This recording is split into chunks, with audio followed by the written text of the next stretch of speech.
So we're here backstage at Beach Break Live with Maverick Sabre. How are you doing? I'm doing very good. The drink, oh no, that little drink just hit me, but yeah, I'm doing very good. You are going into Chase and Status. You have worked with them very recently. How was that? How did it come about? How was it working with them? I think my booking agent, Obi, played them some songs of mine. They said, oh yeah, you've got a really interesting voice, we'd love to work with you. I literally went into the studio. They played me some bits, I freestyle a couple of little bits, and that's how the tune came together, Fire in Your Eyes. And I've been a massive fan of Chase and Status from the day I heard Eastern Jam. Like, got their first album for me was like the best album that was put out that year. It was like one of the only albums, if not the only, no, it was the only album that year that I could listen from start to finish. And then back again.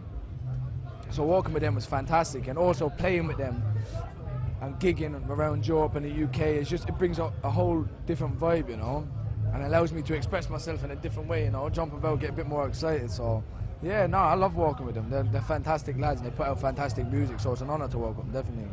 Absolutely. And you went out to snowbombing. How was that festival? Yeah, it was good. I flew out on the Monday with my DJ, and we did a little dubstep PA set at one of the smaller stages, and it was lively. And then I ended up going back to London, getting flown out to like the next day or something to go back on the Chase and Status tour, and then we went there on the Thursday. And yeah, and we played the main stage.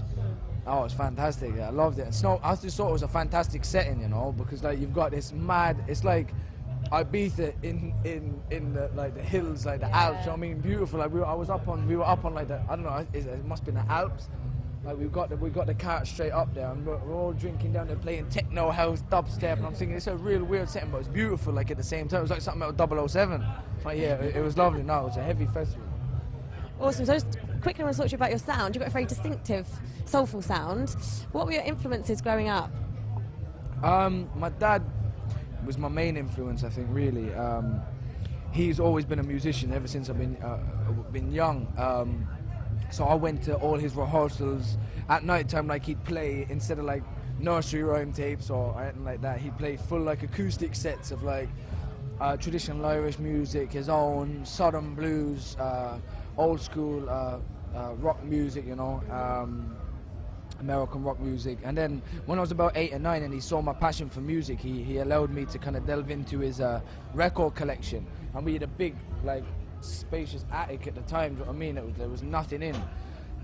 So I literally just went up there and stayed up there for hours, listening to mad records from like the Beatles to Fats Domino to Ray Charles, Aretha Franklin, Jimi Hendrix, Rolling Stones, Beach Boys, everything, like everything. I just love music, you know, and I love sitting up there for hours trying to find new music. And then when I was about 12 or 13, I got into hip hop. And then that kind of sparked everything off, because it was like, it brought more of a message. And then when someone played me a Tupac tape, and I fell in love with Tupac's music and the message he was putting across, and I got into Dizzy, and the UK side of things, and then got more into like the dance side of things, house music, techno music through my sister, got into dubstep, drum and bass, and I just kind of sponged all that up and kind of like vomited it out in my music, do you know what I mean, if that makes sense, but yeah. Awesome. So we are a festival's website.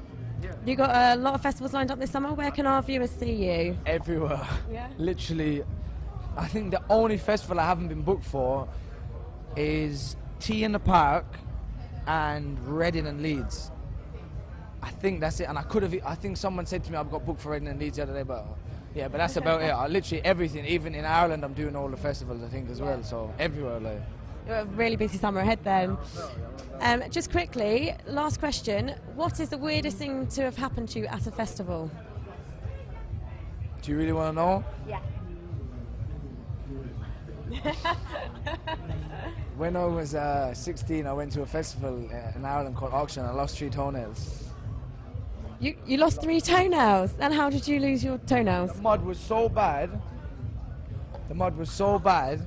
that I lost my pair of shoes, lost all my socks.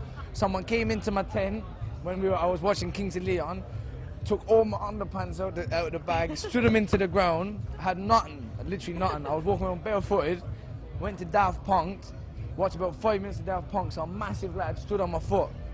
All I heard was, I was like, back to bottle of rum, and went with like 2 of my friends and watched Brian Wilson from Beach Boys. Woke up in the morning, realised my toenails were gone. Oh. It wasn't a painful experience, but it was an experience and a half. But yeah, there's a little experience. Hope no one's too turned off by that, but yeah, that's my experience at festivals. Well, let's hope that doesn't happen again today. Hopefully, Jesus Christ, if that happens again today, I think I might quit music. I'm doing the wrong job. Well, thank you very much for taking the time out to speak to us. It's lovely to meet you. Yeah, lovely. Thank you Thanks. very much.